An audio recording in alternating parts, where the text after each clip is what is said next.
Correctly with the correct amount.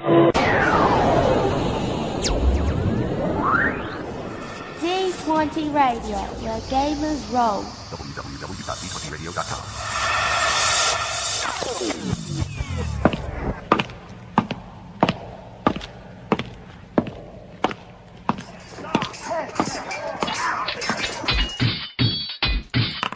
Roll for initiative. It's the Roll for Initiative podcast, issue number 11. We are your hosts, DM Vincent, DM Jason, and DM Nick. How are you guys doing tonight? Doing fantastic. How you doing? We're doing really good. I think we need a new question at the beginning of the show is what it is, because I don't have an answer for how I'm doing. I'm on a podcast. How are you doing? Well, as usual, we're doing fine, so, you know. Yeah. Fantabulous. We have a wonderful action-packed show for you tonight. What do we got on the plate for tonight? Oh, my gosh. More stuff that you could shake a wand of wonder at. Well, we're in March, so what does that mean? Gary Con. That's right. This was the big weekend that all of us missed. Yeah. I want to go next year. Really bad. Yeah. We'll definitely be at next year's Gary Con. We're looking forward to hopefully getting some people that went calling in, letting us know how it was. Right. So maybe we'll have something like that for next week. If anybody is listening right now that was at Gary Con and wants to submit a little report, please do. Yeah, that would be awesome. You could leave something on our voicemail, but I think that only takes about a minute and a half of total. Yeah. So maybe drop us an email and we could arrange some way to get a longer voice from you. And speaking about voicemail, you can dial us directly, 206-279-3272, and just leave your wonderful voicemail message. Don't forget to leave your name and email address so we can contact you back. Or hit us an email letting us know you left a voicemail. Or you can do Jason's, was it Google Mail? Google voicemail? Yeah, you can. So you can just call that number that Vince just said, or if you don't want to make a long-distance phone call, you can go to our website, and there's a little button you can click for it to call you. But either way, like Vince is saying, we've only got, it's a voicemail, so you can't leave a really long thing on there. So kind of think about what you want to say ahead of time. Try to keep it brief. You've got about 90 seconds to do it. But please do, because it's a lot of fun having calls to play on the air. Yep, absolutely. And when we were just talking about GaryCon, I was looking through their schedule. Mm-hmm. Just the guests that they're having there is like had.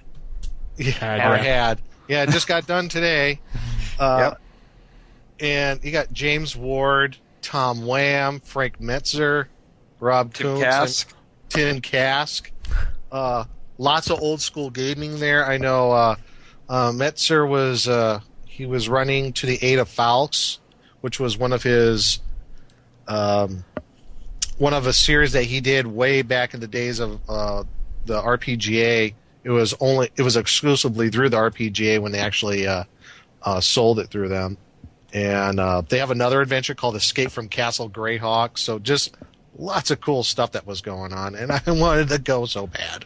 What was the Escape from Castle Greyhawk? Was that anything like the Tower of Gygax? I'm looking at the description here. Let me see if I could find it. I can't find it, darn it. Well, I mean, Castle Greyhawk was, No, original. it's nothing like the lame parody that was done later on. No. I don't mean that. I mean actually the original Castle Greyhawk before Greyhawk was city and before it was campaign milieu. It was just a castle. Yeah, I'm not quite so sure. I think this is like someone's take on it, on what Castle Greyhawk could have been. So okay, well, hopefully somebody can let us know, because I know there's a whole history around that about people going back and doing things with it later, and I know Gary Gygax had talked about it quite a few times as well. So I saw Kenzer and Kenzer Co. had a booth there. Yep, Kenzer Co. was there. I know they were running Hackmaster Basic there, the new version of Hackmaster. They were running that. Probably Aces and Eights, their new Western RPG as well. So, cool. Yeah, it's very good. Yeah, somebody put up a whole bunch of photos already tonight on the Dragon's Foot forums from GaryCon. Oh, really? Excellent. Yeah, so you can actually see that. I didn't leave them up on my browser, so unfortunately I can't give a proper shout-out. But I'll link to the Dragon's Foot forums from our site and all that stuff. But there was some great things. But there was a picture there that actually really touched me. It's a fun thing. But this one they had, I didn't know because I haven't been before, but they had a picture of the Table of Honor. And it just has an empty seat and a Dungeon Master screen, and there's a sign on it that says, "This table is held vacant in honor of E. Gary Gygax, the first Dungeon Master and the father of role-playing games. Present are a few of Gary's personal possessions that were always near his gaming table." That is awesome. That's incredible. wonderful. Yeah. Wow. So I hope that's a permanent tradition because I just thought that was great. Yeah, That's very cool. I think that's awesome. I also think it's nice that he was on the Dragon's Foot forums for all that time answering all those questions, and we were that close to him as far as being on the forums and being able to see his responses right away. So yeah, he really started to come in to when this old school Renaissance was kind of coming about just in the past few years. He really it seemed like he latched on to it, and it's he will be sorely missed, but his legacy obviously lives on. I mean, it's something that we're really lucky about as gamers, is that that our hobby is one that the people who created it have always been very accessible, have always been there to talk to each other, and have always kind of kept the idea that it's all about fun. So whether it was all those times that Gary Gygax was on the forums and being really accessible to people, or people now, like Frank Mentzer and others, showing up all the time, or Luke Gygax, Gary's son running the thing. It's just it really it's good that it never. Well, I would say it never did, but it hasn't turned into something that just feels like the people on high that they can't come down and talk to. It's always been a community, and I really appreciate that. It's what makes it fun for me. Definitely.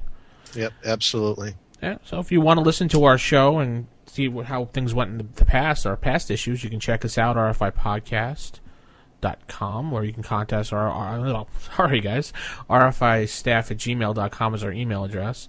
Or if you're at work and don't have an iPod, or you can access Facebook, just check us out, Roll for Initiative Podcast, and we're a little growing community there. You can listen to all the shows on Facebook, even if you don't. Absolutely.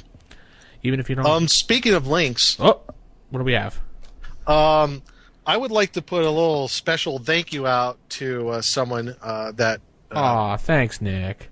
Oh, not just you. Oh, okay. Sorry, but it's to Jason then, right? Sure. I didn't do anything. But there's a blog out there called Grognardia, and by James Mazalewski. He's out in Canada, and he's kind of like the guru. He's like the E.F. Hutton of the old school Renaissance going on. When he talks, people listen. And I just wanted to say a special thank you to him for putting a link out on his blog to RFI Podcast. Wow. So thank you very much, James, and hopefully, we won't let you down. Putting a link out there will give us more listeners. Yeah, we definitely. Thank you, James. Yes. Thank you very much. Feature.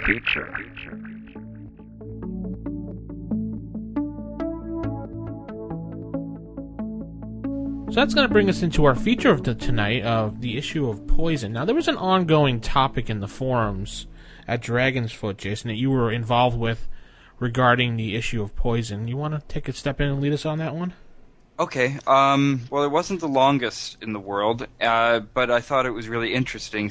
One of the forum members came in to ask about an article from Dragon number 81. It's an article called Taking the Sting Out of Poison by Chris Lancy. And he was just looking to see if anybody had any knowledge of the article being updated later on, because what it has in it, among a whole lot of other things that we're going to talk about, it also had a really helpful table about monster venoms, because one of the ways that you can get poison is to extract it from a venomous monster. and it only addresses things in the monster manual. So he was wondering if anybody had ever updated it for Fiend Folio or Monster Manual 2, which they never did, because it was just an article in Dragon Magazine. It was not quote unquote official. It wasn't canonized or anything like that, so it didn't become part of the actual rules.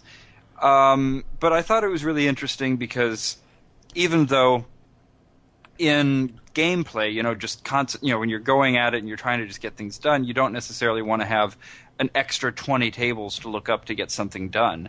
But there's those times when you want to just know a little bit more, or at least talk about what's actually going on behind the scenes, whether it's while you're constructing a campaign or whatever. So I thought it was just really interesting that he brought this article up, and that it would be worth a little bit of discussion here on the show. So, okay. Well, I'll tell you what. I'll give you a little bit of an overview of what we're looking at here. The article was not the first one in Dragon Magazine ever to deal with poisons. Right. In fact, it's a little bit of a lengthy article to begin with, because what Chris Lancy does is begin by referring back to an earlier article by Charles Segui, I can't really read that, Poison from AA to XX.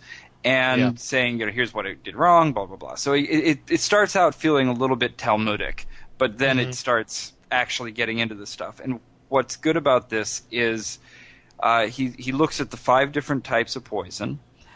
So that's ingestive, something that you drink or eat.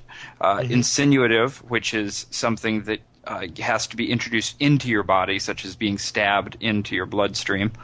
Contact poison, just getting on your skin, does something. Poisonous gas, self-explanatory. And monster venom. And starts talking about, well, where does one get these things? How do you actually acquire them? Who's allowed to acquire them? What is how long does one of these take to begin taking effect? Which is a pretty big important question in gameplay. Okay, you've been poisoned. Did it just happen right away, or should there be a time period?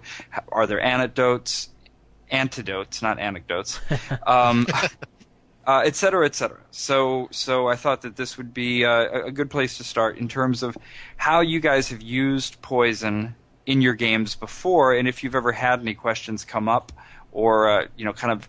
I'm going to guess that you've probably made some on-the-fly rulings before, and kind of how you've done that. You want to start on this one, Vince?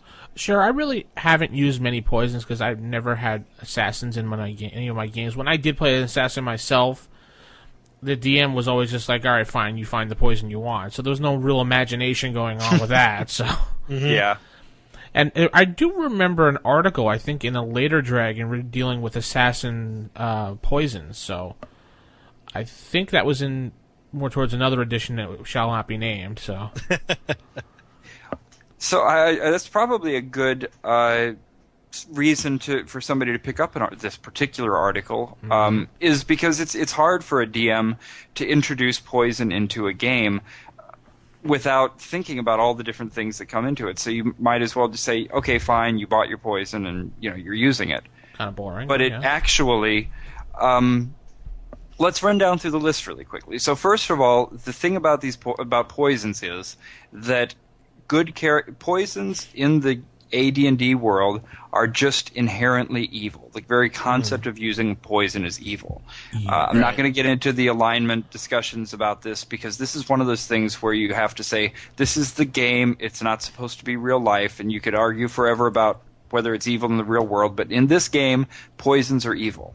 Right. And if a good character uses poison without an unbelievably huge reason, and maybe even then, depending on the DM, it could be an alignment change. It's just not something good characters do.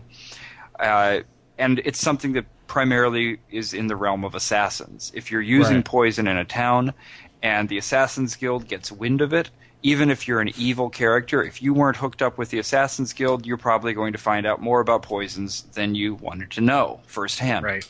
Absolutely. So with the 5 types of poisons, the first 4, you're going to have to buy them.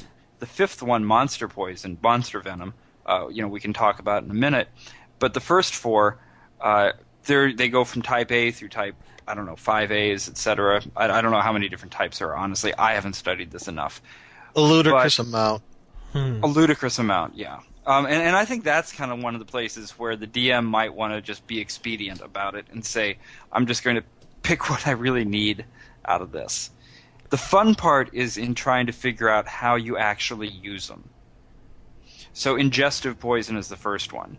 In a city environment, you could say, okay, I'm putting the powder in the prince's drink, or I'm hiring the chef to put the poison into the king's food. But it's more likely that you're going to want to try to use these in an adventuring environment. So how do you get the poison? How do you get the monster to eat the poison? Right, or how do you? Yeah, I got you. My assassin always put. You know what? That's a good point, because my assassin always had it on his daggers. But how did he get it on there? The DM, we never went over that with the DM. We just always assumed that he knew how to do it.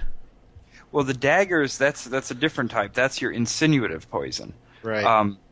The insinuative poison, it's water-based. So one of the questions is, if you've got poison and you want to put it on your dagger, how many times can you do it?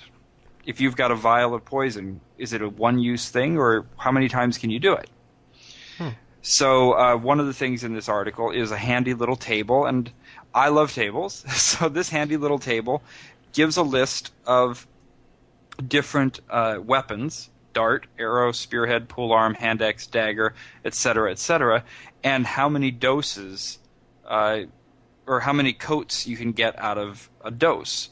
So it assumes that a dose of poison is 4 ounces, and I think that's a good thing to go with. Okay, I've got a 4-ounce dose, just a little bit more than the TSA would let me take on an airplane. And it's a handy way to remember. That's okay. I'll go with that. Then if it's a dart, you can coat about 6 darts with that. If it's a dagger, you can coat about 2 daggers with that same amount of poison. You can use that 4 ounces of poison to coat a short sword or a scimitar, but once you get up to a 2-handed sword, that's only going to coat a third of it. So you actually are going to need 3 doses of poison to coat a 2-handed sword. And I think that's a really useful table, because then then you start kind of getting into things like saying critical misses now become a lot more interesting. True. If and there's things put in here, and these percentages are just to kind of help the DM out, and I think any DM worth their salt would just go ahead and pick whatever's most expedient. But he puts in some dexterity penalties. For example, if you're unsheathing your sword and it's been prepared with an insinuative poison beforehand, there's a certain chance, based on your dexterity, that you could nick yourself as you pull the sword out of the scabbard and then poison yourself as well. Right. And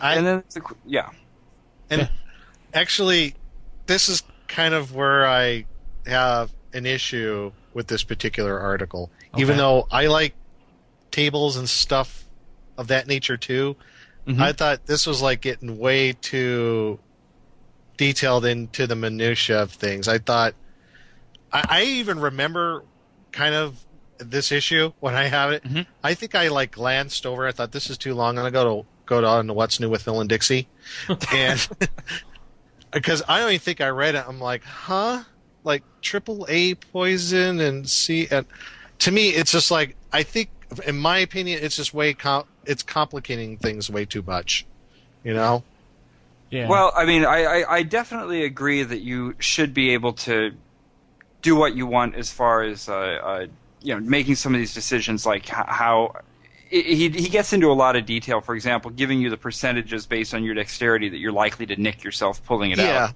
And I can understand how he got to that point, because if I was writing this article, I would have done exactly the same thing. It would be hard not to sit down and say, let's figure this stuff out.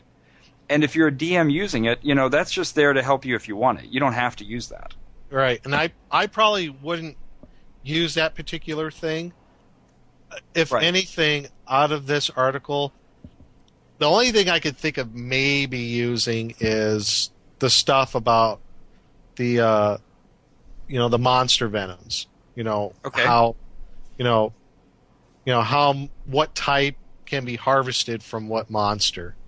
But other than that, like the whole dexterity issue and the antidote thing, I'm like, to me that's like it's too deep, too much detail. I'm like, I don't need that. I'm like, yeah.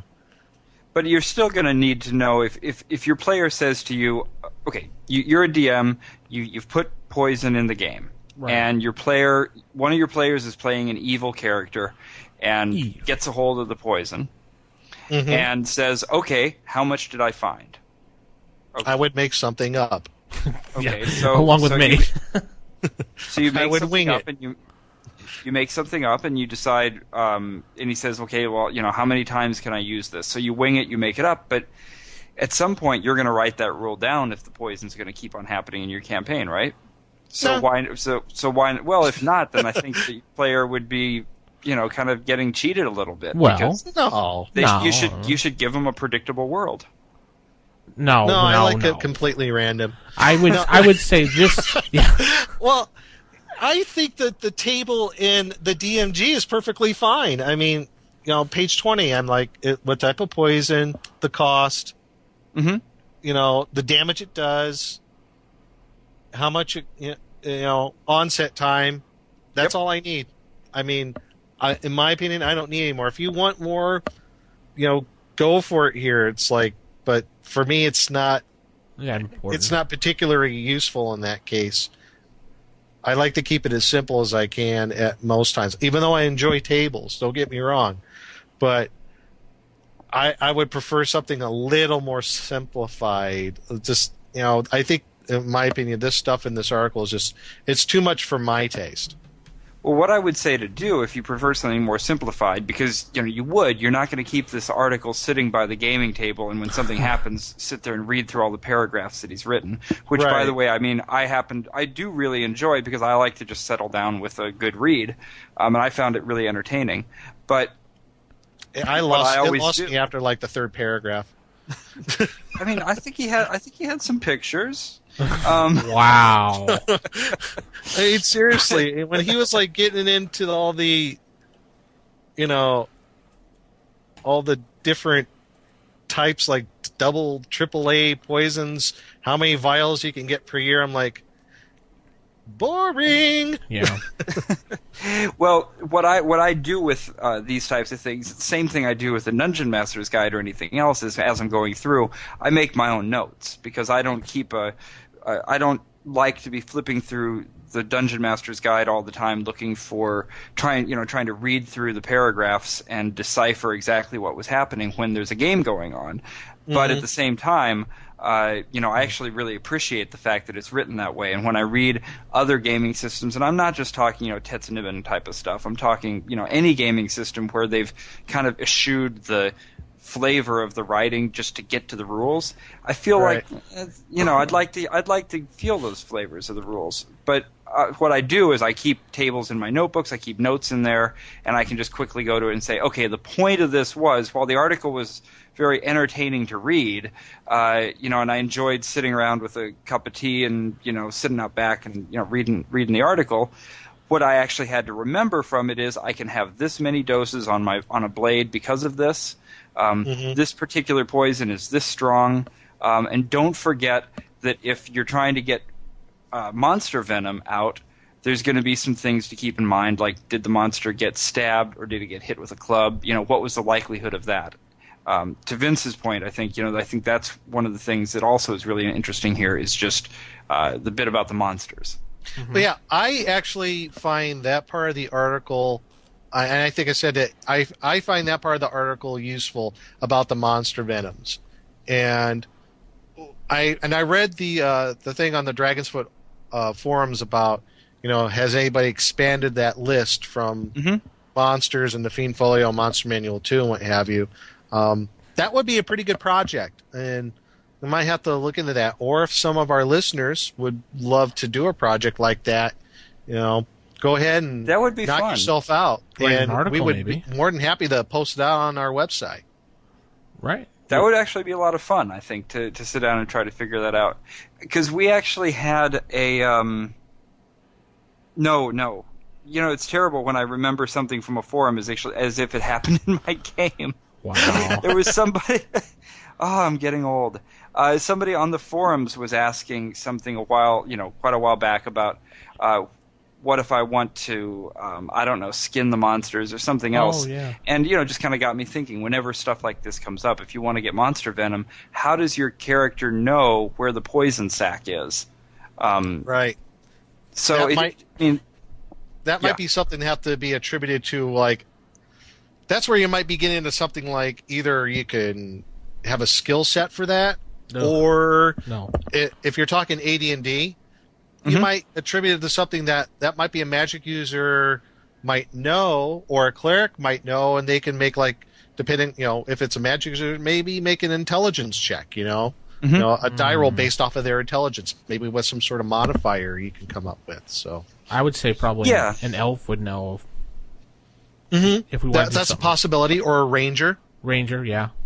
You could just look at it from a standpoint of what's the character's background. Are they from the same area that this monster is from? Because if so, it's pretty likely that the local folk know something about that particular monster. But if they're in a completely foreign land, then you might want to say, let's make it a little bit harder on them. Right. Yeah. But anyway, so there's another table at the end of this article, which is really good, which is the chance to recover the venom out of a monster. And the questions, run from if the monster is wounded and killed by sharp weapons or destructive spells, there's only a 10% chance to recover the venom. But I saw that. That's really good. Yeah, but all the way up to the monster being wounded and killed by blunt weapons only, incapacitated when it had all of its hit points, a 95% chance, and then a whole bunch of things in between. So what I would say is read the table. Don't memorize it. Don't bother keeping it next to your Dungeon Master screen unless you really care about this a lot. But understand kind of where it's coming from so that when it happens, you can make a pretty smart decision on the fly. Yeah, I mean, I don't dismiss the article entirely. There are just some things like the antidotes and the other expanded table of poisons, but I do love the monster part, and I could see a very useful way of using that, because that similar things have come up in my games too. I have players, and I'm sure you've had it too, where they just leave nothing that, if it's not like bolted down, they'll take it. Yep. And that includes dead monsters. So they're going to figure out a way. It's like, how can I skin it? If there's poison I can take out of it. Does this have, like, is it, spell components? So yeah, something like this would be very useful. The monster section on the poisons, absolutely. Well, I hope you're using your encumbrance rules when your players try to take everything. Yeah. Encumbrance, blah. No, I'm kidding. See that? They better have several bags of holding. Yes. Perfect. One other thing in here, well, there's a bunch of other things in the article that are worth looking at, but one other one that I thought was really useful, and that's about poisonous gases, because it's a good question. If you throw a poisonous gas at a monster, or they throw one at you or whatever, it's just good to think about things like the area of effect of a cloud of poison and how far it can spread out, which is something you could figure out on your own, but it's nice to have it written down because somebody took the time to think about it as well. True. Cool. Well, tell us what you think about this article, rfistaff@gmail.com. There was another forum topic I wanted to bring up, Jason, that you had just recently got involved with. It had related to a prior issue of ours. Really? About AD&D tactics and how it was used inside of a game, and if it's more of a wargaming or, what's the point. Jason, you got involved in it. Actually, was that one of... Did we talk about that? Was that something to do with, like, how we were using miniatures and stuff? Yeah, it was actually related to the miniature topic that we had. Oh, okay. Okay. Yeah, no, it's going on right now. It's a pretty good forum topic to be following. Now, this is about something we talked about in the show. No. It's not related to. There and specifically, it's related to. Yeah. Okay. Yeah, exactly. They're not specifically saying that. I think Vince is just saying that it could be seen as that way. And actually, it's kind of funny because when the first poster brought the question up, I think that's definitely what was on my mind. Somebody came in and said, I wonder if anybody has ever put together a good just sort of tactics primer for AD&D. And I was the first person to respond, and I think I piddled on his question a little bit by saying, well, I don't really think that that's what AD&D is about, because this isn't a chess game. Mm-hmm. You're not moving your miniature 4 squares and checking the area of effect and getting out your template to see. I mean, that's a wargaming thing to do. Yeah. And you're also not sitting there and worrying about min-maxing and power gaming and that kind of stuff. And that's kind of what was on my mind. And a couple of other people came in, and I appreciated this. They said, well, hey, I couldn't possibly disagree with you more, because actually, and I think that was the actual phrase somebody used. I couldn't possibly disagree with you more, and pointed out all the tactical kind of stuff. And since there's been a lot of good discussion about, really the tactics in the sense of how to just play smart as you're going through it, and it's a pretty good forum thread. So, but there was one guy, I will say one name off of the forum that I thought was kind of funny. There's a guy named Elfdart who I know him. I don't know what his problem is, but he just went off. He started calling me a troll. I think he called me a cow. No, he said cattle. What? He said cattle think with their guts. He says that my opinions are useless and I should crawl back under a bridge. Yeah. I have no idea what got in this guy's panties, but he is upset. Damn. Yeah. It was funny too because his actual whateverness was in response to my sort of, not exactly apology, but my kind of going, yeah, you know what, guys, you're right. You're talking about tactics in the right way, and I was thinking of something totally different because I just had this other thing on my mind. So, right on, good on you. And he's like, you see, obviously you're a troll. I'm like, no, okay, that's fine. Yeah. Doesn't sound like he's trolling to me. But so whatever. Elfdart, if you're out there, I'm really sorry that your cornflakes got all urinated in and stuff, and I hope you have a better day. Yeah, that's odd. I'm like, anyway. Whatever. Okay. Anyway, whatever. If you have any issues with Jason or any one of us, just email us and just lash out, and we will respond accordingly. Flame us directly on the show. Get us where it hurts. Yeah, why not? That's what we're here for. Your abuse. That's no, right. I'm kidding. rfistaff@gmail.com, and that'll bring us into our next segment. Do you have any idea what you're talking about? Why do I sound like I do? Playing tips. So, for playing tips tonight, we got, I'm going to entitle this one, Interrogation, Not With a Paladin Around, What to Do. This actually came up in my group. This is one of the classic, I think, AD&D Debates. arguments. Yeah. Or debates. Yes, we have ways of making you talk. Well, we can't have the Paladin knowing about this, so off you go, Paladin. Oh, okay. Yeah. Something like this, and I was thinking about it. The past couple of days, and I don't think an issue of this like this ever came up because I don't think we ever had a Paladin. But beyond that, you could expand this a little bit if you take alignments into consideration, I think. Okay. At least if you're looking at the good evil alignment, axes. And I think that if you have good aligned PCs, you still could have interrogation. But it depends on the type of interrogation that you use. Well, let's start with the Paladins and then expand it to the good, because you're right about that. And my starting point on this would be pretty similar to yours, which is just having a Paladin doesn't necessarily preclude you from doing any of these things. And right, exactly. I think that the comic that we talked about last week, The Order of the Stick, Rich Burlew has one of the best examples of anybody. If anybody wants to see really how to role play a Paladin well, there's an entire story arc that goes around an area called Azure City, which is has Paladins coming out the ears.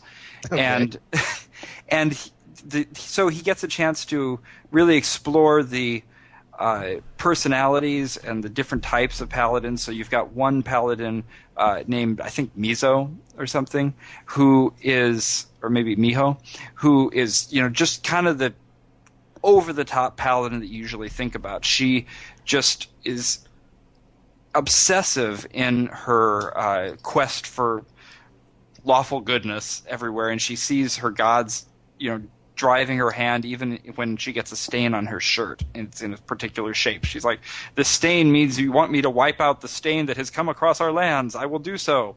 Wow.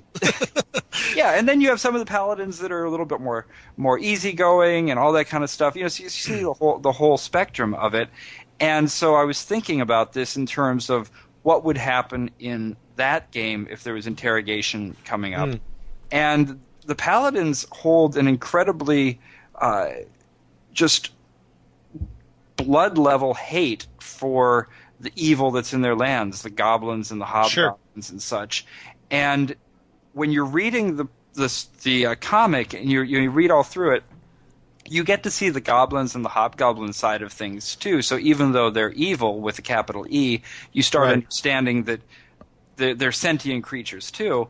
And so then suddenly you can look at it, when the paladins start mistreating them, you're like, does this really follow the classic version of good the way we think of it? Because in this comic, admittedly this is a comic, this is not, anything from the rule books, but I think he does a good job of showing that the paladins are willing to go that extra step sometimes because they feel that they're doing it for a greater good or against a particularly evil monster. Thank you. You hit the nail on the head. The paladins are doing it for the greater good. And I think that's a very key point to bring up. And I think that would also go, if you go for a broader sense of, like I was talking about, any good aligned PC. I think the answer is yes. They would do some form of interrogation if it is for the greater good. And we also need to make a distinction between interrogation and plain torture. Right. We're talking about interrogation here. Like I was saying before, we have ways of making you talk, Dr. Jones. We can make you eat ice cream very fast so you can get a headache. So that's a form of interrogation. Torture, I don't know. But but if you think about it, good aligned PCs, paladins included, I think they would use some form of strong arm persuasion, interrogation, if it's for the greater good. If you I'll just throw the scenario out there. If you have a paladin in your group, and mostly good aligned, neutral around PCs there, neutral, good aligned PCs in that sort of nature, and you know that there is going to be a horde of orcs, goblins, and trolls that are going to be hidden your way, but you don't know exactly where, and you capture some goblin off some goblin patrol, but he's not talking, you're going to find a way to make him talk. Right. I mean, if you take you're getting kind of close to watching 24. Vince kind of not so sure about that. I don't know, because I kind of see a paladin as the holy goodness person there, and he's not going to torture someone or interrogate someone. We're not talking torture here. All right, we're not going to interrogate. Not yet. That's coming up, I think. Torture's different. Torture's just for the sake of torturing. We're not there's a difference between slapping a dude around and trying to find out where are the plans between, Takamata from the Inquisition. Torture doesn't mean not in the game. I won't go into too much with real world, but it's not just because you're not. It's not only torture if you do it for fun. It's also it's all about how it affects the monster that you're interrogating or torturing. It doesn't really matter what your motives are in terms of is it torture, but we're still talking about interrogation. So interrogation, a paladin can intimidate. He can maybe, as Nick was saying, slap someone around a little bit, maybe. Yeah. But I think the movie that we referred to in an earlier issue, Jason, the Gamers Dungeon. What was the name of that movie? Darkness Rising. Darkness Rising. Yeah. I think they had a good reference to how paladins, most people play paladins. When the demon was trapped, and they were like, "Well, we're going to interrogate you for information." He's like, "Well, you can't do that with a paladin in the group per the rules of the book." And they all looked at the Paladin, and he just goes, oh, okay. Wow, look at the shingles on that house, and he goes running off so they can interrogate him. Yeah, sure. And if that happened... blind eye. I mean, and if that happened, absolutely not. I mean, that's definitely violating the Paladin's alignment. Yeah. I mean, we had a Paladin in our game that kept getting hit over the head Mr. T style whenever something was coming up. Huh. Which, as the DM, I thought was hilarious. You know, I was totally willing. I was totally willing to allow that. Mm-hmm. But the funny part was the player himself started getting mad, and so oh well. Maybe we got to cut that stuff off. But I was just going to say that the thing you were saying earlier, Nick, was getting kind of close to like a Jack Bauer kind of ticking time bomb situation. Yeah. And if I'm watching 24, I can't help thinking, what's his alignment? So, I think Jack Bauer is somebody who is, probably would be, if I was creating him as a character in a game, I would give him a good alignment, but he'd be constantly straying over into the neutral so that maybe by the third season he's lost his good alignment, even though he's still working for the good guys. Yeah. And part of that would be because of his constant need to do the most expedient thing and, quote unquote, slap some guy around. And I think if you do it once, maybe it was for a thing, but this might be something that happens as the campaign goes on. If the Paladin starts doing it a few too many times and enjoying it. Yes, if he gets pleasure out of it, then you're crossing the line. You're right. And then the other side of things is even if, you got your Paladin who's not taking pleasure in it, only doing it appropriately, only doing it at the right moments for the greater good, then your other question is, as a DM, and this is kind of up to you for the way you run your game, but do you want that stuff to even work? Well, you know what? It won't work all the time, I don't think. I think it depends on the type of NPC or monster you're dealing with. I mean, some may not be intimidated at all. They'd rather die than divulge any information. Or they'll just give up the false information. Right. Or they'll make something up. They'll, half-truths and what have you. By the time they've been slapped around enough times, pretty soon they're telling you that they were actually there when Saruman was born. Yeah. They'll tell you anything you want to know. So actually, that's interesting because I actually have some experience with this. Mm-hmm. When I was in the Navy, I went through a school called SEER School. It stands for Survive, Evade, Resist, and Escape. Mm-hmm. Mm-hmm. And you basically learn how to be a prisoner of war and how to, deal with that sort of situation. I was in a situation where I was an in-flight technician in the Navy, and you had to go through this sort of training. Yep. And it was a 2-week school. I won't get into all the details, but one of the things you do learn is when you're being interrogated and or tortured, one way or another, you're going to break. Everybody has a breaking point. Yeah. And you might just give a little bit of information, or you might just say, a half-truth. So, yeah, I could see where, like you were talking about with an evil NPC or a monster like a goblin or an orc, they're not gonna. There are gonna be times when they're just not gonna, cough up the information, or they're gonna make something up, or they're gonna give a half truth or something like that.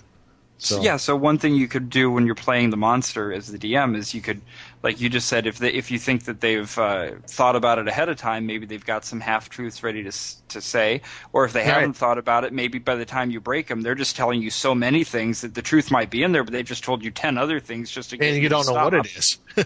Yeah. But what might be kind of more fun, also with your players is. It seems like it's pretty not easy, but it's almost the go-to for a player to say, okay, I'm going to interrogate the orc, and we'll just hit him with a wet fish for an hour or whatever. But the comfy chair could work. But if you have players that are very good role players, I'd like to see how they go about trying to pull the good cop bad cop routine a little bit, and how they try. You know what? That's happened in my Hackmaster game. Yeah, we've had that happen. Do tell. And it went on for like a good half hour of the game. Where they captured, I think it was a hobgoblin, and they're trying to find out some information about this. It was the Hackmaster version of the Slave Lords series, and they captured a hobgoblin. I think it was at the very beginning. They wanted to find out more information of where the Slave Lords were hanging out, where their other base of operations might be, and they one of the player characters, he was the good cop. In fact, he was a knight, and the bad cop guy was the thief. And they kind of played it off each other, and it made such an awesome role-playing experience. They had this hobgoblin. I remember when I was playing it, I played the hobgoblin. He was scared witless. I mean, he didn't know who to trust. But he gave up a little bit of information in the end. But yeah, that whole like good cop, bad cop thing, awesome role-playing opportunity. When you were talking about that, it's like, oh yeah, I remember that. So really fun. Yeah, oh yeah, it was great. It's great. Just with Hackmaster, is a knight like a paladin? Well, there's a class called a knight errant. He's kind of like a knight that follows his own code. He's if I guess another one like in Castle and Crusades, it's similar to the knight in there. If you're familiar with that system, but he's kind of but I actually he's like a cavalier light. Let's put it that way. He's like a cavalier, but not so less filling. Yeah, he's definitely less filling. Oh yeah, that's right. And I read your post on the Dragon's Foot that you actually like to play with all of the AD&D classes, including Unearthed Arcana. So I guess you actually have cavaliers in your campaign. I'm open to them. Absolutely. I don't have a problem. Have you had any in yet? No, not yet. No, I don't think so. No. Would you give a cavalier any different leeway or anything different than a paladin in a case like this? No, I think I would treat them about this. Well, you know what? I would, because they are good aligned, I would treat it similar to that if they were doing like interrogation for something. Yeah, if they were doing it for the greater good, I would say I wouldn't have a problem with it. But once they cross the line where they might be taking pleasure in such endeavors, I would definitely call them on it. Doesn't the Cavalier have the option with the DM permission to play lawful evil? I don't remember. I've never looked at that book in a while, but I believe there is an option to play a different alignment as long as it's lawful. Actually, I got the Unearthed Arcana right here.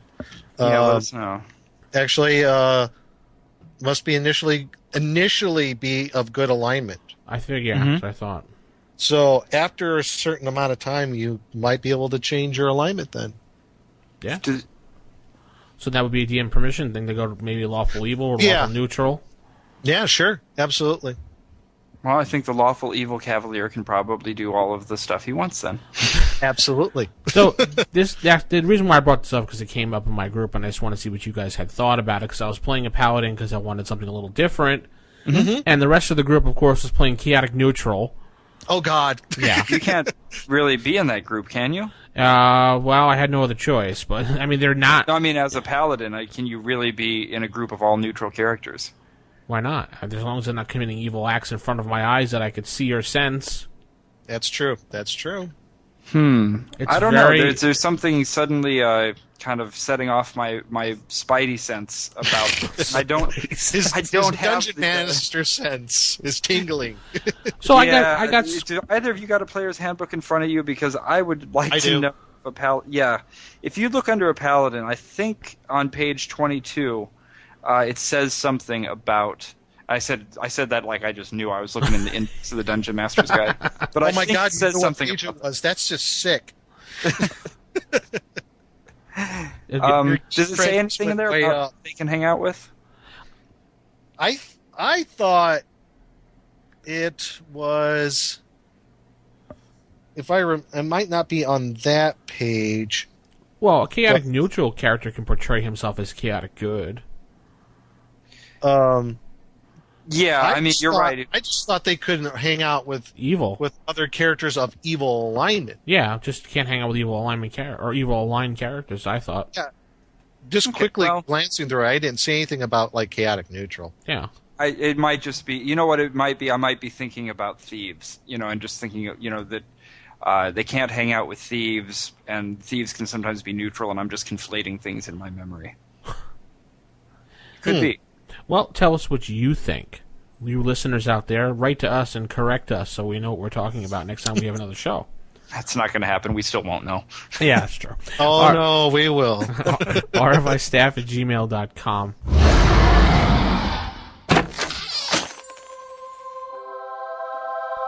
The Dragon's Hoard.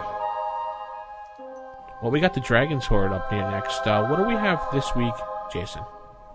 We have the Girdle. Why do you ask me for this one? We have the Girdle. Okay, I'll take it. Fine. I wasn't trying to imply anything, but all right. Because I've got the highest voice. We've got the Girdle of Femininity and Masculinity. So just drop your voice down. Page 145 of the DMG for all you folks out there. Yes, if I recall correctly. So, and it's it basically on the surface is exactly what it sounds like. It is a belt, like a weightlifter's belt kind of looking thing. That the moment you put it on and buckle it, you will instantly be transformed into 90% chance that you will be instantly transformed into the opposite gender. 10% chance that you will simply be transformed into a completely genderless being. Yeah, you will be neuter. Yes, so in the most strict sense of the word. Exactly. As soon as that happens, the magic all disappears from the belt, and so you're not going to be able to just put it on again and reverse it. And the change is almost completely irreversible. Sure, it's nasty. I when I read through this, Jason, I went, damn, because it's like a wish has only a 50% chance of effectively reversing this curse. Yep. Wow. Basically, it takes it says here godlike creatures, but I don't know if the magic item was created primarily as a way to mess around with your players, but I think it's kind of funny. I mean, well, definitely. But I mean, in gameplay terms, okay, so Fafard is now Fafaress, or Fafaria. Fafaria. So other than if you're playing a female character, it's suddenly a male character. Other than that, and the fact that if you're playing with a group of other 13-year-old kids, that they might have a lot of fun at your expense. But yeah, this is going to bring up some really interesting role-playing possibilities. I definitely is going to be like that movie that Vince was just mentioning. Oh yeah, yeah. Especially when the character kept changing from male to female. God, I'm a chick. Yeah, that's right. Now I got two questions about this. Particular item. One, when it says like godlike creatures could reverse the effect, one that left in mind, I'm wondering if it would be able to do it would be a Titan. Would a Titan be able to reverse the effect of this thing? Why not? I'm thinking yes, that they would be able to. And the other one, how do you pee if you become neuter with this thing? In game terms, let me think about that. I don't think anyone's How are you gonna go pee? I don't think anyone's written a supplement for that yet, so. I'm just saying. But yeah, it's interesting. AD&D, the bathroom experience, I don't know. I think you found a absolutely fatal flaw in the Dungeon Master's Guide. I don't think absolutely. You've put logic against it. It's going to just disappear, and you better unsay that before my book disappears. I think Mr. Gygax is blinking at you right now, Jason, going, what are you talking about? Yeah, you're right. I mean, I guess, we would just have to let that be up to the player's creative imagination that I don't want to go into here on a family. Or up to the DM. Now it's like, now you have just a hole. Nah, he's family friendly. We want to keep our clean tag. I know. I didn't say. Okay. Yeah. But yeah, other than the fact that it creates a lot of fun humor in the game, I don't really see too much of a problem. I think it's cool. I think it's a cool magic item because just the role playing possibilities that you're going to introduce to the group when someone puts this thing on. I think this was made along the lines of keeping your players in check. I think Gary had designed a bunch of things along with everyone else that designed the book to a way for the DM to keep the players in check that are getting out of control. Mm-hmm. So I think this is one of the items he was just like he rubbing his hands together saying, "This is they're going to screw up my campaign. Boom, this is what they're going to get." Yeah, there's a lot of things in here that are designed to keep the player from just willy-nilly, recklessly putting on everything they find. Right. Mm-hmm. Or trying out everything they find. Although, like the necklace we talked about last time. Yeah. Yeah, this is like one of those items. There is a potential use for this if you manage to find out what it is before you put it on. Oh, really? Oh, clue me in on this way. Well, there's a couple of uses I can think of. The first one, and I'm sorry I'm going to make another reference to the comic strip this time, but Rich Burley was such a good writer. He comes up with the best stuff. He came up with a situation where they found it wasn't exactly this. It might have been a slightly different magic item because he's not, writing a comic about first edition AD&D, but they found a girdle of gender changing. Yeah. And carry it around, just, toss it in the backpack, and, you never know when you're going to need something like this. And then way, way down the line, a couple of hundred strips later, and by the way, you were right last week, it is 700 strips. I was saying like 400. I was wrong about all kinds of stuff last week.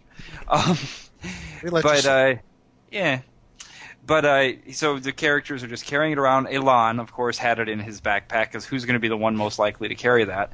And so at one point they were in a situation where they were trapped in a hotel. There was a group of assassins coming to get Roy because they thought he was the king and that they had to assassinate him. And there was no way out of the situation. And suddenly Elan said, "I think I have a disguise for you." Oh. So... turned him into, yes, I'm going to say it, a queen. Yeah, the king became a queen. It was great. And hey, when you're up against a wall and there's no way out, and hey, maybe this could be that last ditch chance to escape.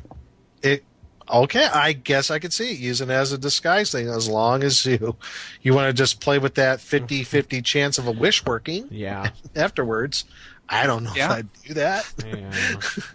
If it's that or die. I don't know if my character would be like, "Can we think of just some other way, guys? Really?" Well, okay, it could be a pretty interesting offensive weapon too. You want to talk about something to use in an interrogation? Oh wow! Okay. Oh yeah, that'd be pretty nasty. Oh, or let's say that your characters are going up against there's a lizard man colony, and this lizard man colony is a very patriarchal society where they have absolutely no respect for women in that society at all. Just slip it into the leader's clothing. Oh yeah. Okay. There's a lot of fun things you could do with it. Fun and almost silly. Well, yeah. Let's hear what you guys have to say out there. Email us and let us know.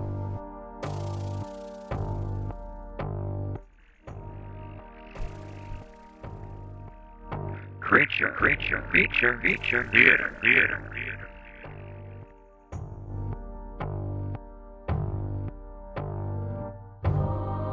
Well, next we have the Creature Feature Theater, and maybe I'll do my accent since DM Bill, since I sound like more like the comic book guy from The Simpsons. So, okay. As a matter of fact, that is correct. So, there you go, DM Bill. Oh, very good. There's a little bit of, where's my red stapler, but I liked it. Where's it, the swing line stapler? It's my stapler. Yeah. As a matter of fact, this topic is about golems, and this is the best monster ever. So, which we will all be very careful to pronounce golem. That's what I said. Even though I want to say golem. It's golem. It's golem. I've been saying golem my whole life, so if I accidentally slip up, I'm sorry, but golem we'll try to say. Okay. I grew up interrogate you later. Nick. So, Nick, how many kinds of golems do we have? Oh, well, 27. going through all 3 books, and I'm glad you mentioned that because I did go through them all. Monster Manual, you have the 4 types of golems. You got the clay golem, which is, if you do a little research on, I would say that one's definitely the one that's based off of Jewish folklore. Yeah, that's your classic. Yep. And looking at the picture of it in the Monster Manual, which is page 47 for all of our listeners out there, if you look really close, you can almost see that the runes on its forehead, very similar how it would be in Jewish folklore. Hold on, I don't think my eyesight's that good. Really? Wow. Yeah. Well, okay, so you're right. The one difference, of course, is I think the Golem of Legend actually had a paper put inside of its head. Yeah. Yes, and I think there was and some of them it does have with runes as well. Yeah, but this is I think it's interesting that in the Monster Manual, this is the only one of the 4 in the first Monster Manual that is created by a cleric. Yep, that's rather right. than a magic user. So I think that's a nod to the fact that this is the original, the OG. Yeah. Yeah. And the next one, you got the Flesh Golem, which is obviously Mary Shelley's Frankenstein's monster. Mm-hmm. I want to say Frankenstein's monster. It's not Frankenstein. Not Frankenstein. It's That's the monster, the guy who made folks. Thank you. The guy who made him. Yep. Then you have probably the most deadly of all, the Iron Golem. Which after having seen the Iron Giant, I kind of appreciate even more. Okay. Yeah, Iron Golem is very deadly, and then you got the Stone Golem, which is the most deadly. Looks like he's dressed like a maid, but anyway. Well, he's upset about what he's wearing, doesn't he? Yeah. I mean, yeah, and those last 2 are those 2 have no chance of going berserk like the other 2 do, which is even more. Yeah, the Flesh and the Clay Golems have the chance of going berserkowitz. But that's like the Iron Golem is the one where it could breathe out a cloud of poisonous gas. Could be healed by fire and fire affecting spells. Only weapons that is a nasty. Weapons of plus 3. Every hit point of damage that the fire would have done, that's a hit point of healing. Yeah. Stone Golem is almost similar. It could cast slow every other round. Also, if you do Mud to Rock, restores all damage suffered by the Golem. And but if you do Rock to Mud, or it'll slow the Golem by half and do 2 to 12 points of damage. So, and also if you cast Stone the Flesh on Stone Golem, it will be vulnerable to normal attacks in the following melee round. So, yeah, those are the 4 basic. But only for that round? Is that the case? I guess as long as the spell will last. Yeah. Okay. And then, I mean, none of... Yeah. Well, I was just going to say the other ones I looked up, but yeah, we could talk about a little bit on these guys right now, the core 4, if you want to call them. Yeah. The core 4. I mean, none of them sound like anything that a character of very low level should ever come anywhere near. No. The one thing I think is worth going into for a minute is specifically around the Clay Golem, because there's been a long-standing, not debate, controversy, I don't know what I'm looking for here, but about one particular sentence in here, and that is, damage inflicted upon living matter by a Clay Golem is only repairable by means of a healing spell from a cleric of 17th or greater level. And so a lot of people over the years have read this and said, that doesn't sound right. I bet it was supposed to be the opposite, because why would... So they would think, well, this says here that if a Clay Golem damages you, if you're human fighter or any, type of fighter gets hit by this Clay Golem, you're not going to be able to heal unless you get a 17th level cleric to heal you. Yeah, that's how it reads. So Yeah, and a lot of people have looked at it and said, well, maybe it's the other way around, because what they're really trying to say is that you need a 17th level cleric to repair the golem. So luckily this matter was put to rest some time ago, again, at our favorite forums at Dragon's Foot, where I believe it was Rob Kuntz that was actually in there, and somebody went ahead, thankfully, and just asked him directly and said, here's the question everybody's been asking for a long time. Is that sentence backwards?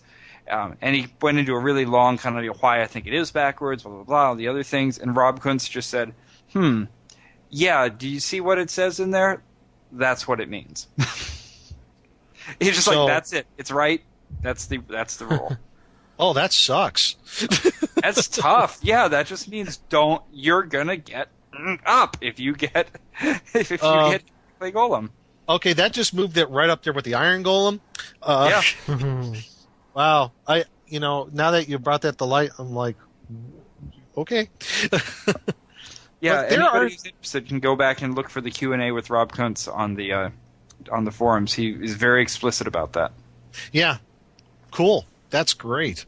I'm like, now that I have a whole new respect for the clay golem now. But yeah, I'm not sure exactly how it's supposed to work, but I guess it's something in their magic. Well, now there are some other ones.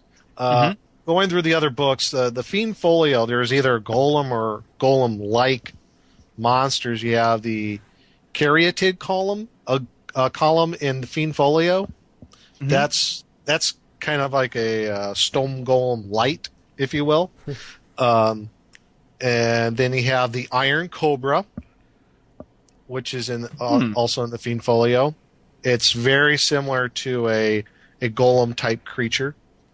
The Necrophidius, which is also in the Fiend Folio. And You've done much better homework than me. This is good. Yeah. Well, I have all my books. I like to use them. I do too, but I was so unimaginative about it. I just looked for the word golem in my Fiend Folio. I didn't think to actually read that carefully. It's great. Yeah, the Necrophidius is like a bone golem or it's known as the Death Worm. If you read the description... You sure that's not just something from a bottle of tequila? No. But it's on page 67 of the Fiend Folio, and if you read through, it's like on the fourth paragraph of it, it says there are 3 ways of creating a Necrophidius. The first is by means of a special magical tome, similar to a manual of golems. The second method is from a high-level magic user employing a limited wish, a geas, and a charmed person. And the third method is from a high-level cleric to employ quest, neutralize poison, prayer, silence, and snake charm. And it goes on how much gold pieces it takes to create this the Death Worm. And there's another one in here which really shows some of the silliness out of the Fiend Folio. The Scarecrow. Yes, there is a Scarecrow. It's like, I don't know, the hay golem, I don't know if you might want to call it, but it's actually kind of nasty. And this one's on page 77 of the Fiend Folio. And quickly looking it up, this is, as far as I can tell, this is the only golem that has an alignment that's not just neutral. It has an evil alignment. Well, if it's non-intelligent, how does it have an alignment? I'm reading it now myself. I know the answer to that. Because if you heard me go away for a second, it's because I ran in the other room to get this. The answer is because it's the Fiend Folio. Okay. Oh, and it just gets stuff weird. Yeah, well, there's weird stuff in there. I mean, look at the next entry, and then you'll see why. Yeah. Screaming Devilkin. Yeah. This is the book that has the flump in it, so work with me. Yeah. But, you're right. And I think the one monster that we had on an early show, which was the automaton, was, in many ways, it was a type of a golem. Sure. Exactly. So you have this one in there as well. So those are only 4 I could see in the Fiend Folio that are golem or golem-like in their construction. But over in MM2, did we have any explicit golems? Yes, there's one. The Stone Guardian. Okay. That's on page 115 of Monster Manual Part 2. Yes. As a matter of fact. Yes. And that one made its appearance in originally in the module L1 Secret of Bone Hill. Okay. So good that module. one is another stone golem type creature that is not as powerful as the standard stone golem. Okay. So this one, another type of golem that you can have in your game. And I can only think of other types, like I haven't found stats for, but I think some sort of like wood golem or a bone golem would be cool. Oh yeah, I mean, one of the things that's great about the golem is the opportunity to come up with your own. Even, I think you could come up with a lot of really interesting things in a house ruled kind of way for that. Yeah. What about you, Vince? What about you and you using golems in your game? And have you made up any? I mean, no, I actually haven't really used them much at all, to be honest. Really? No. I know that they come up a lot in tournaments.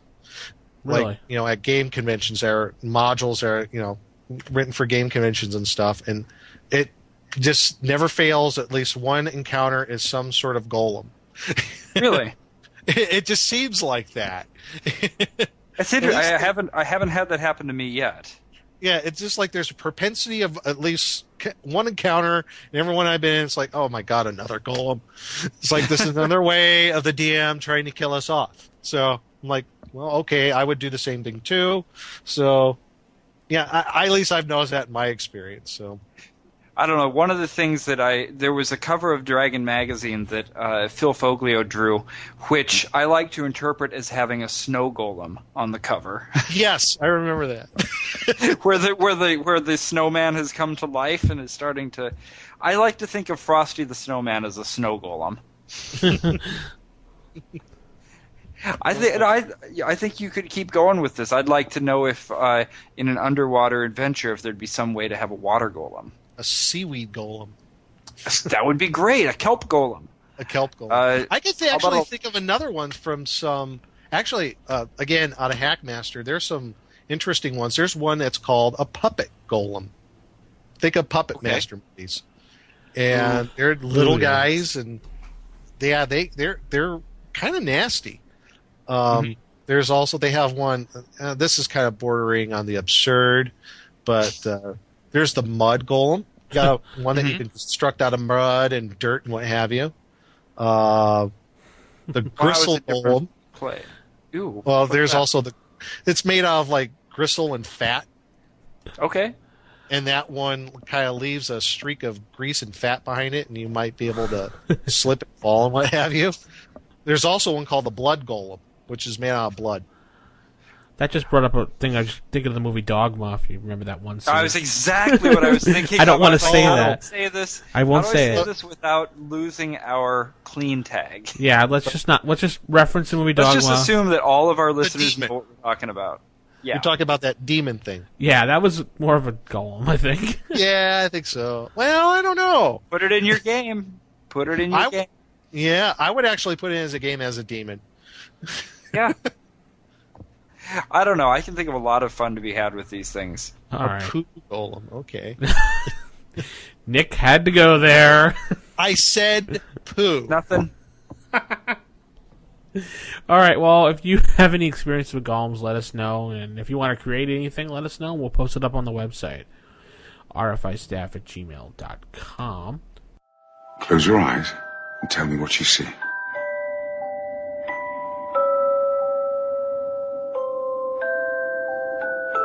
The library.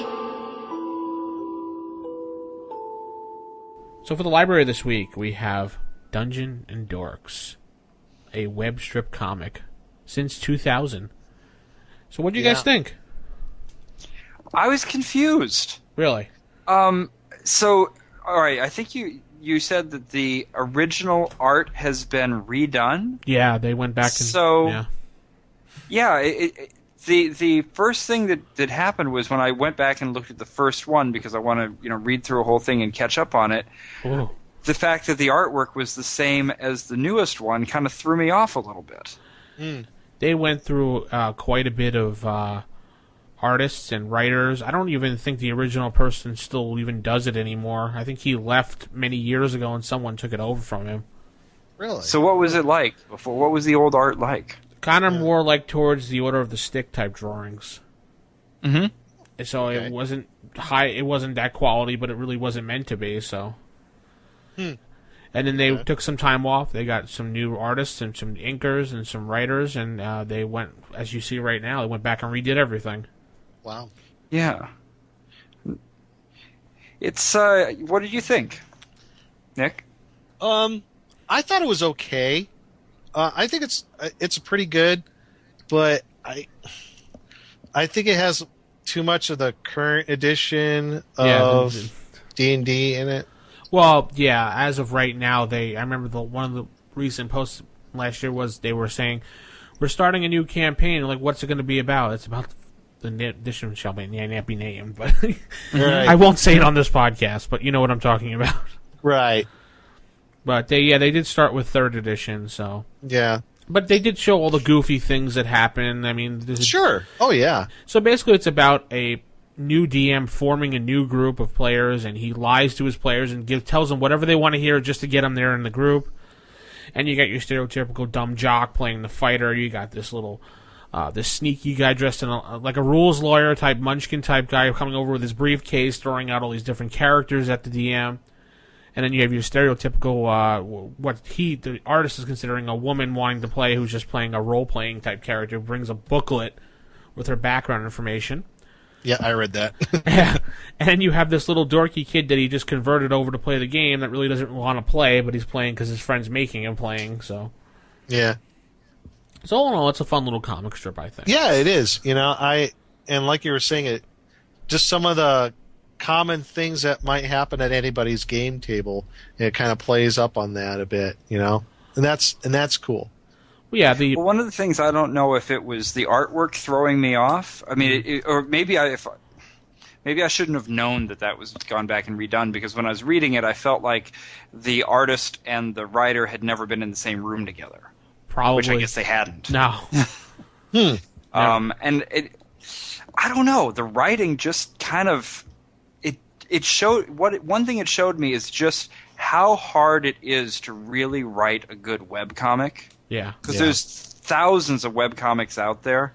And, when you read through a lot of them, and I was just up at the webcomics convention a few months ago up in New Hampshire or Massachusetts, that was a lot of fun. And cool. I got this idea, they're going to be doing it every year. It's called the New England Webcomics Weekend, NEWWW. Wow. And it's the guys from Overcompensating that run it. And, there's so many amazing webcomics that when you go away from that weekend, you get the idea that A, they're everywhere, and B, anybody could do one, including you. Like, every one of us in the car on the drive back was, like, coming up with our idea for a webcomic. You're just all pumped up about it, and you get back home, and you start writing it and going, wait a minute, this is a little harder than I thought. So, okay. And that's the thing about this comic. I like this comic. I really do. I'm not saying I'm necessarily going to go all the way through the whole series and read it up to the beginning, but I like it. But there's something about the writing that just feels off, and I don't know what it is. I mean, I remembered it as having lots of spelling and grammatical errors, and I went back and went, no, I don't think it actually does. It's just the dialogue doesn't click. It doesn't. I don't know. Just doesn't flow well for some reason. This is just to me. I don't know. I'm not making this an actual critique of it in general. I'm saying somehow it didn't hit home with me. I think it's because they went back and redid everything that ruined it, kind of, in a way. That might be so. Yeah. Yeah, that could definitely be it. I don't know. I don't know what the reasoning behind going back and redoing everything was, but they decided to do that. Yeah, maybe there was something lost when they redid the artwork. It just didn't match up with the dialogue as well. Well, yeah, every artist has a different conception of what goes on. So. Yeah, and I understand the temptation to do it, but I really appreciate being able to go back at things and seeing how crappy they were in the beginning. I mean, I like going to the oldest Dragon magazines that I have, and looking at Wormy. Yeah. Yeah. I love seeing there's some really bad comics in the back. If you go back to like Dragon magazines back around 1980 or 81, there's some really lousy comics in the back. Yeah. Oh yeah, I mean, like, well, you're talking like Dragon Mirth. Yeah. It wasn't exactly the best artwork on the planet, but forget the artwork. The jokes funny were as heck. terrible. Well, I was going to say the jokes were terrible. Well, some of them were total groaners, but that's great. Yeah. I want to see the old bad stuff. I was tempted with my own magazine because we're going back and doing a retrospective. This is not a gaming magazine, so I won't go into it, but we're doing a retrospective of some of the issues back around 91, 92, and going back through, I'm like, oh, this is bad. Are we really going to present it? Like, can I just fix the spelling? And people are like, no, it's okay. They need to see how we grew. Leave the bad spelling in. And I kind of wish that this comic had done that, because I'd like, or at least if anybody, I mean, Vince, if you find the old comics anywhere, if they're available, I'd like to see what they originally looked like. I'll have to give them an email and see if they still have them. I'm sure they still have to have them. Yeah. This artist is good. I mean, he really is, or she really is. Which, I don't know which, but maybe it's just better for the current episodes. Yeah, maybe. Well, if you want to check them out, that's danddorks.com and /comics, and you can check out their number 1 to the latest issue. It's about 9 to 10 years worth of comics in there, so it's one of those things you can start reading. Don't do it on your lunch break, like Jason said. Tell us what you think, and get back to us. We'd like to hear it. Let's head into our last segment of the night of the Vault, Blackstone's Vault. Oh, I can't wait. We're finally going to get sex and D&D. Only if I can be... Oh, you, right, you three. Only if I could be with Dixie from What's New. Okay, let's not get into that. Let's go into the Vault, guys. Okay. Blackstone's Vault.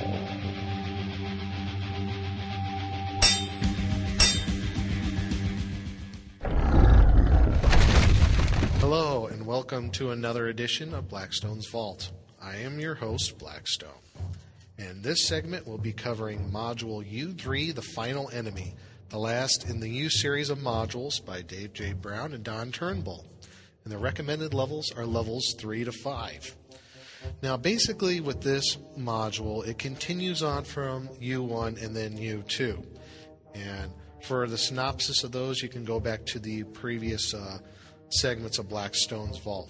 Basically, the party has found out that the Sahuagin are the threat to the Lizardman and to the town of Saltmarsh. So the town council recommends forming the alliance, and while the alliance is trying to mass their numbers and one all-out attack on the Sahuagin, they recommend to send a reconnaissance to the Sahuagin stronghold to find out a few things. And the recon party will be, of course, the player characters, Oceanus, the aquatic elf, if he's still there, the pseudo-dragon, if he's somehow attached himself emotionally to one of the player characters, 6 Marines from Saltmarsh, and 14 Lizardmen, a couple officers and some warriors. Now, their mission, if they choose to accept it, is to determine the strengths of the Sahuagin lair, the important areas, major defenses, and also if they can find out what their plan of attack is. So basically, this reconnaissance and force, requires some stealth involved. So that's the basic plot of this adventure. Now, some of the major NPCs. Again, you have Oceanus, the aquatic elf, the pseudo-dragon, the lizardmen, who are coming along on the reconnaissance, the Marines, they're from Saltmarsh, about 6 of those guys, and if they choose to do the go by sea, the crew of the ship, and hopefully they have the Sea Ghost still available to them. And also you have the townsfolk, and you have the council, maybe any local lord or baron or what have you. So you have the town of Saltmarsh itself. Now, some of the major encounters It's basically broken down either they're going to go by land or by sea to the island forest. Now, island fortress. Now, if they go by land, there's a random encounter table, and there's just typical stuff that you would find in swamps: crocodiles, snakes, giant leeches, giant lizards, a couple strange creatures. You got Dorks, babblers. So you're going to need the Fiend Folio for those two monsters, if I remember correctly. You also have the possibility of encountering one young adult black dragon, and another NPC, Axel, and he's a ranger. Now, he will only be encountered if the lizard men aren't with the party. So that's the only way they're going to encounter Axel the ranger. So that's basically what goes on by land. Now, if they go by water, there are two major encounters. There's an octopus attack, which when I ran this, there was a thief that got caught in an octopus taffy pull, and he got killed. So you have an octopus attack, and also a Sahuagin attack. Basically, they're sending out a small reconnaissance party to the reconnaissance party and determine who they are and what they're up to. So you have the water encounters. And now you have the island fortress. And there's 3 levels to this fortress. Now, the first level, now I'm just going to go over the major encounters because it's a fairly big fortress. And the first level, you have slave pens. And one of these slave pens is a 5th level magic user by the name of Elmo.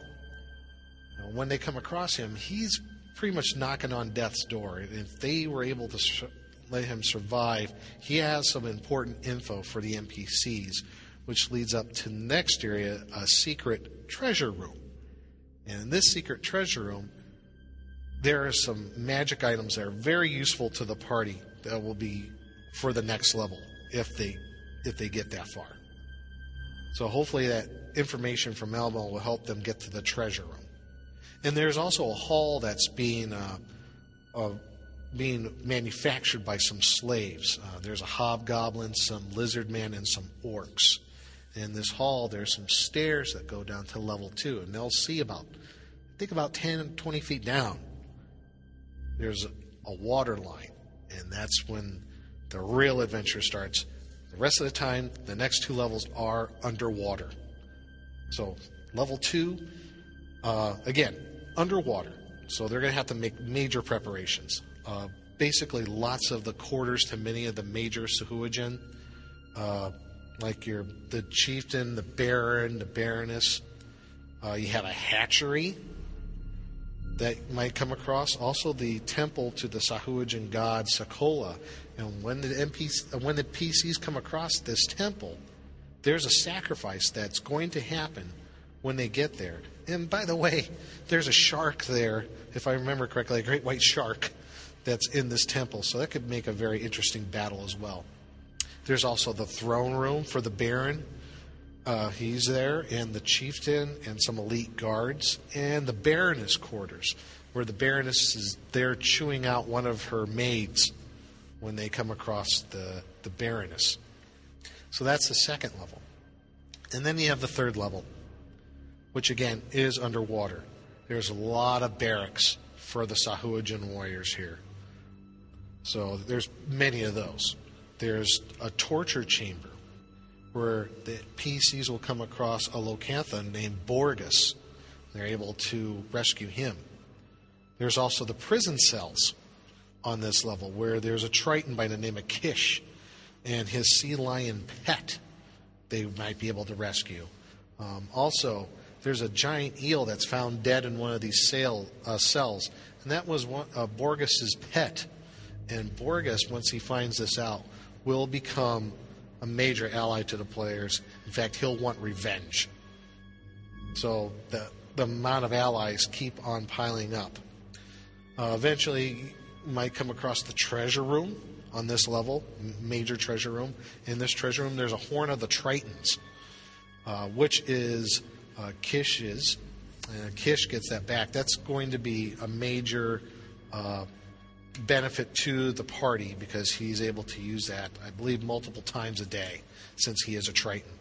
There's also an arena, which is a fairly large area. And then there's the drill hall, which going to tell you right now, for the Sahuagin that are in there, there's 68 of them. So, if best, the players do not just, kind of go by the drill hall if they can. So, those are the major encounter areas. Okay, let's get on to what is probably the good stuff of this. Here's incredible detail to this module. This module is around 46 pages, so it's chock full of information. You have a page just about the mission. You have 3 pages on the overland journey, 2 pages just on the fortress layout alone.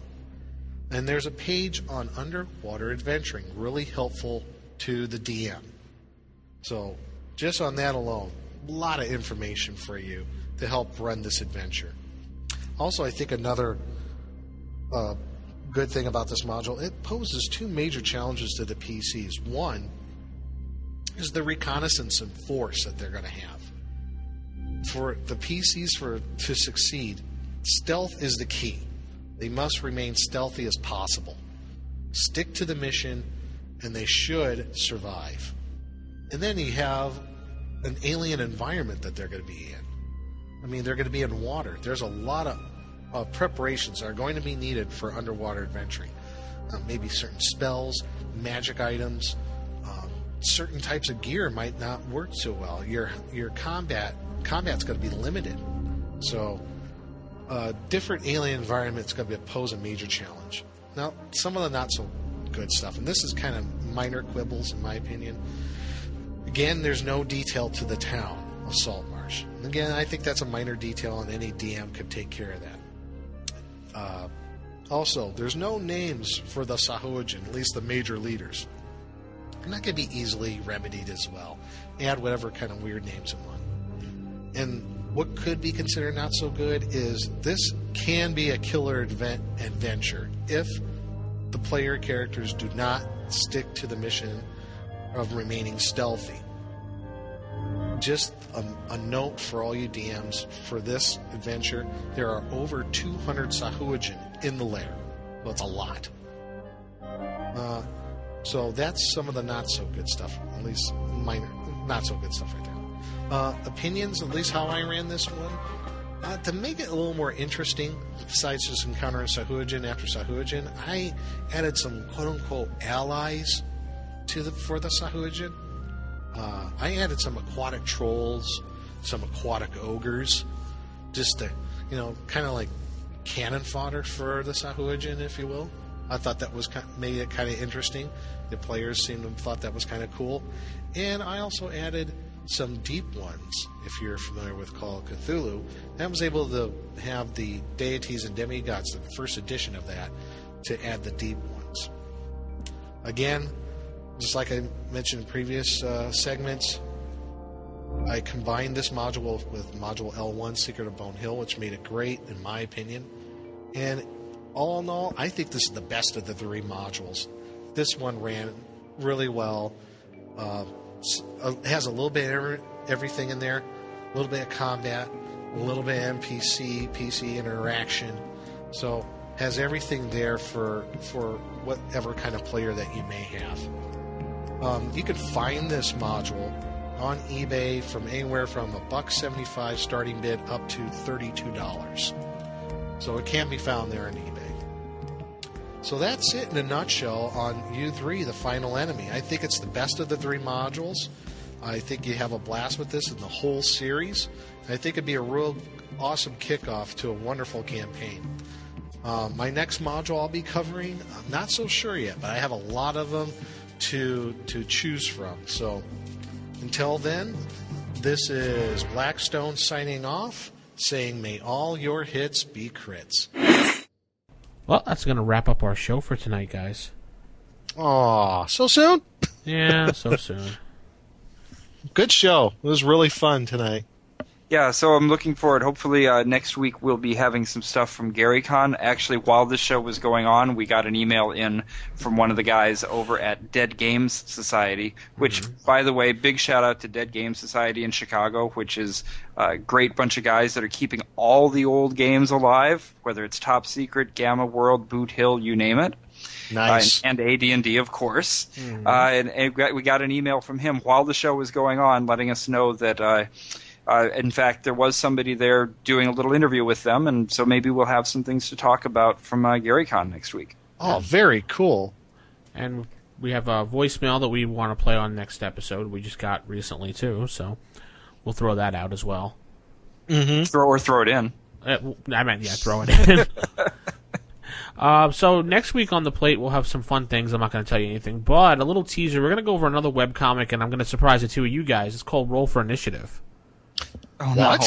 Yeah. It's called Roll for Initiative, the comic strip, so it's not about us, don't worry. Oh, I thought that would be cool. No, actually, I think it's a defunct comic now. The writer has stopped writing and drawing, but it had gone on for about a couple years, and I just recently found it, and I've been talking to her. She's pretty cool, so I told her we'd talk about it a little bit, since it's our same name as us, so. Oh, cool. Yeah. Well, I know what to Google between now and then. All right, well, get in contact with us, rfipodcast.com, to go to the website, listen to the shows, and subscribe on iTunes. The more you subscribe on iTunes, the higher we get up there. So leave us a review, too. Yeah, tell your friends. Yeah, grab your friends, torture them, put them down, take the Paladin, slap them around. Tell your enemies. Yeah, tell your enemies. Write us a review. A 5-star review will get you your name on the podcast said out loud. How would you like that? And a 1-star review will get you a visit from Vince. No, it will not. He's not a paladin. Look out. Jason will come over to your house and slap you around. We'll send a puppet golem to your house. How about that? We'll send the one from... Never mind.